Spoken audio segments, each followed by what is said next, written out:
ṣó lè mo mọ̀ pé ti dé kò lè ṣẹ́yìn náà rí pé ó lè ó kàn jókòó sórí bẹ́ẹ̀dì ó kàn ṣe ṣó lè kò lè báwo ló ṣe máa lé nígbà tó ń gan perform. ẹ̀yin èèyàn wa ẹ káàbọ̀ padà sórí ètò wa Miliki Express náà la wà. Àlejò mi lórí ètò lẹ́ni olórin ni wọ́n ẹ̀ wọ́n á máa forin dára wọ́n á máa forin dábìrà ọ̀rọ̀ dẹ̀ wà lẹ́nu ọ̀rọ̀ pọ̀ gbámúgbámú jìgìjìgì kò lè gẹ̀ ṣe inú mi. gbámúgbámú jìgìjìgì àlejò tèmi yé mi ọ̀rọ̀ mi àbọ̀ mi tẹ́lẹ̀ yá. Kò dẹ̀ sórí ẹnìkan tẹ́ bá fa ọ̀run ẹni wẹ̀ tó bá yà kò ní yálé mi lórí nìkan àpọ̀ bá jẹ tàbá tiẹ̀ máa tàwa nù bíúdì yìí nìkan ó tó kílẹ̀ ayé parẹ́ ẹgẹ́ tiẹ̀. Àlejò mi lórí ètò lẹ́ni ẹ̀ bí mo ṣe sọ pé olórin ni wọ́n àwọn á máa forin dára àwọn á máa forin sọ̀rọ̀ ọ̀rọ̀ ti sọ ni mo àgbà tí mo tẹ̀lé ẹ̀tọ́ ni mi àgbà tì ní bọ́ọ̀lù yìí fẹ́ what should you want to do àmọ́ stage name wọn QB. QIL mi lọ primary school gbogbo àwọn spelling yẹn ó ṣàjòjì sí mi A for apple A for agége B for búrẹ́dì òun làwọn mọ̀ ẹgẹ́ tiẹ̀ so tí n bá ti gbé àlejò mi wọlé kó má dàbí pé mo borúkọ wọn jẹ èmi ìfẹ́ kéèyàn kan sue mi fún blasphemy no misconstruction of name no. Mi gẹ̀ẹ́tì ẹ̀ wo àlejò mi ṣáà ti wà lórí kalẹ̀ kẹ́kẹ́ yín èèyàn lè máa sọ wípé ìyá àfin kí ló dé kẹ́ ó dẹ́kọ̀ yọ̀nà sàwọ̀ ẹnu oníkàn láti ń gbọ́ pọ̀n ẹ̀yin aráalé ó yá ẹ bá mi kí àlejò mi QB. kì í ṣọwọ́ smẹ́lì yìí ká olúọmọ ń bẹ lóṣòdì fa. olúọmọ ń bẹ níbi olúọmọ QB ìgbà tí ẹ náà porúkọ mi pé Q ni èmi náà dára gẹ́gẹ́ pé Q láì ṣe pà ń Q ló ṣòdì láti wọ bọ́ọ̀sì. kí ẹ̀yin náà mọ Q yẹn. àmọ́ Q náà nǹkan tá à ń ṣe ní QBs ni. ẹ mọ Q síbẹ̀. ibẹ̀ mo dàgbà sí. Òṣòdì mo dàgbà sí. ẹ̀rọ lọ. ibẹ̀ náà mo ti lọ sí. ẹ kíra ipò oríire. wọ́n ṣe kó àwọn kan lọ ní ọjọ́ mẹ́ta 118 lọ pé wọ́n. kí ló ṣe. pẹ̀tì ẹ̀ ti já pẹ̀tì kúrò lóṣòdì. àwọn náà ti já ibẹ̀ láti kàwé ibẹ̀ láti ṣe gbogbo ibẹ̀ ní ilé grandmother mi. ibẹ̀ mo ti bẹ̀rẹ̀ gbogbo pé èèyàn ń gbé máikrófóònù kiri ládùúgbò láyẹn pariwo tí láńlọ́ọ̀dù máa kọ pé òun disturb wa kó lójú wíńdò. bẹ́ẹ̀nu sọ̀rọ̀ borí kọ́.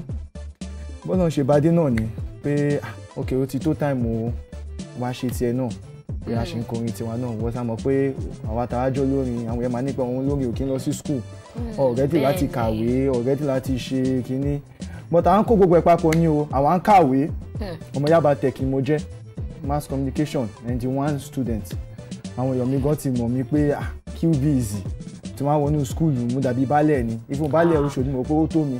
Kábíyèsí o ní wíǹgì yín nìyẹn tẹ bá dé Òṣòdì wọn á nà yín jù ẹ gbàgbé pọ́ṣòdì lẹ́sìn wa. ọmọ QBs lọ́ṣọ́dì wọ́n fi mí ṣe bus stop ni àwọn èèyàn lóṣòdì ọ́ láìkí mi gan. wọ́n rí yín bẹ́ẹ̀ náà ni tí a bá ti rí bẹ́ẹ̀ ṣe gẹrun tó fà yẹn kò yẹ kó má fi ṣe bus stop ẹ̀yìn tó yẹ kẹ́ wà nù tàn ayérayé pé bus stop QBs ni àdúgbò bo ni bus stop yín wà.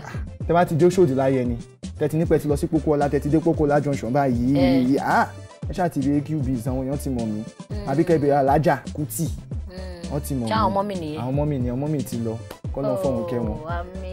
ọ̀sán náà lọ ní pé ọmọ yìí máa ti ń kọrin jù ó máa ń pariwo sí mi létí ni ríńtò nìyẹn ti pọ̀ jù máa ní ìdí màmá ẹ̀yà ní sùúrù tí wọ́n ti ń gbowó bí àwọn bàbá wa Orlando Ọ̀wọ̀ máa kó wálé ní. ọlọ́mọ máa yẹ kẹ́ gbowó bíi tiwọn mọ́ o.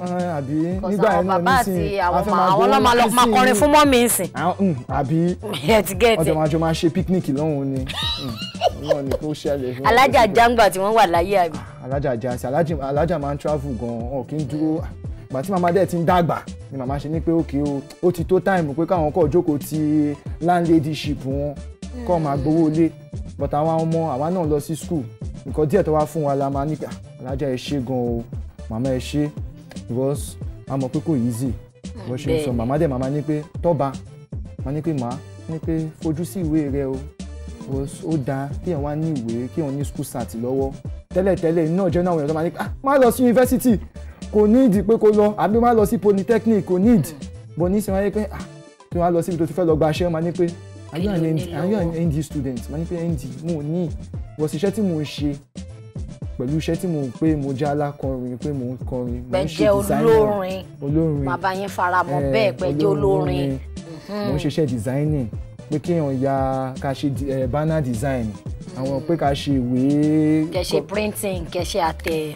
ibẹ̀ láti bẹ̀rẹ̀ ta tún lọ sí merchandising àwọn tó ń ṣe fashion ta máa place bí aṣọ tó dúdú ṣe máa lọ lórí aṣọ tó pupa pẹ̀lú bàtà so gbogbo nǹkan bẹ́ẹ̀ láti ṣe ta tó débi ta sọ pé ojú ti rókun o. àbí ó ti rọ́ṣà bàtà tún lọ sílẹ̀ Egypt náà nǹkan kan náà ṣì ni. ẹ tún lọ Egypt. a lọ sí Egypt o a lọ nǹkan tó ń ṣẹlẹ̀ lọ́hùn-ún gbàtí ogun dé làánà sá wálé. ó rọrùn lẹ́ẹ̀dúró. àṣekọ àpàlà náà kò dá o ẹyẹ ilé yín bonílé jẹ́ ó bonílé mọ́ ó wá dọjọ́ kú ó dọ̀jì. ẹ wọ escape ni kò ń ṣe fọ́ọ̀tì mi náà ẹ mọ̀ ní eré tó bonílé mu tó boní mo lè kú sọ̀hún Nàìjíríà bẹ́ẹ̀ bíbí ó sì wà lọ́hùn yẹn àbí. ọ̀gbẹ́ni Qbiz nínú gbogbo àwọn ọ̀tún yẹn ti sọ bẹ́ẹ̀ ṣe rìn àmọ́ ṣé lóòótọ́ ni pé olórin ò kì í kàwé. báwọn èèyàn ṣe rò sí màá nìyẹn olórin ń kàwé o à ń ka nǹkan tó ń pè ní ìwé àwọn agbọ́n la kàwé jù because torí tó lè sọ pé ó fẹ́ fi orin síta kó kówó wálé wàá kọ́kọ́ jókòó tí nǹkan táwọn olórin máa ń pè ní lyrics wàá ní láti compose yẹ papọ̀ wàá ní láti fi omi sínú kí lẹ máa ń pè sínú mílíkì gbogbo ẹ lè máa ginger papọ̀. tẹ́yìn bá fomi sínú mílíkì á sùn. ó máa ṣe ó máa dùn ní ó máa float ni the more tó ń float ni inspiration dìde sí ni àwọn èèyàn mi tó understand nǹkan tí mi sọ understand mílíkì wọn ó yé wọn. kò yáwọ gbèrè ó yẹ ẹ̀yìn awo. ó yẹ sọ bẹ́ẹ̀ yẹn o ó kọ̀ yé wa ni. ẹni tó ń sọ òye mi. ó yẹ wa ni. àwa àwo náà. àwa tá a wà ló ọmọ Qbiz abẹ́rẹ́ dá Qbiz mọ̀mọ́ ni ọmọ mi. kò ṣe wá yé mi. ó yé wọn o. ó dẹ̀ jẹ́ kó yé mi. ok nǹkan tí mò ń sọ ni pé àwa olórin tá a máa ń kọrin kò sí bá a ṣe lè ṣe náà a máa mú inspiration kan dání a máa fẹyọ̀ kan lẹ́sẹ̀ máa fẹyọ̀ kan báyìí ọ̀la máa fi ń kó gbogbo ẹ̀ papọ̀ because wọ́n nípa Ọlọ́run ló fún yàn ní ọpọlọ. bẹ́ẹ̀ni. ọpọlọ dẹ̀ tún wà because èèyàn tó máa ń ṣe olórin kò sí time tó máa fi máa sinmi o lè ní time fún ara tiẹ̀. wọ́n wà ní time fáwọn. àwọn èèyàn because àwọn a máa fẹ́ ká wà níta káwọn èèyàn máa rí wa. ìta lè ń gbé.